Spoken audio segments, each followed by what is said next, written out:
咁我哋個雞髀咧洗乾淨，然之後咧就將佢界開，將個雞髀界開佢，咁等佢容易熟啲咯。然之後就落2湯羹生抽，1湯羹老抽，同埋1茶匙鹽，幾粒八角，然之後1嚿冰糖，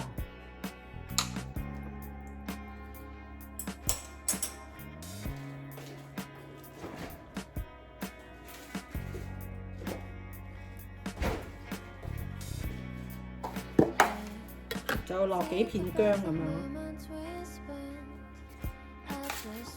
然之後咧，我哋就將嗰啲雞髀菇啊，然之後咧，我哋將佢打斜切一片片，大約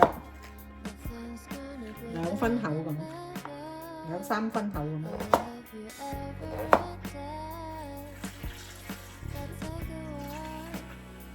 加水大約去到啲雞髀嘅一半，咁然之後就攞去煲佢。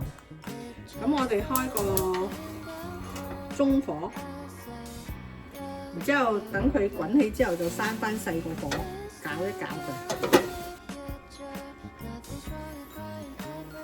咁中間咧，我哋要反一反佢啦，等佢入味啲。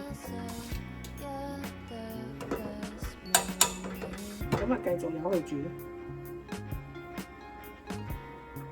大約20分鐘到咧，我哋就 check 下佢熟未。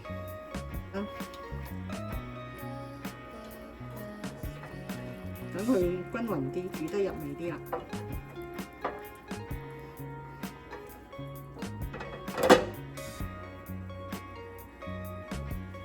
好啦，而家我哋已經煮咗20分鐘啦。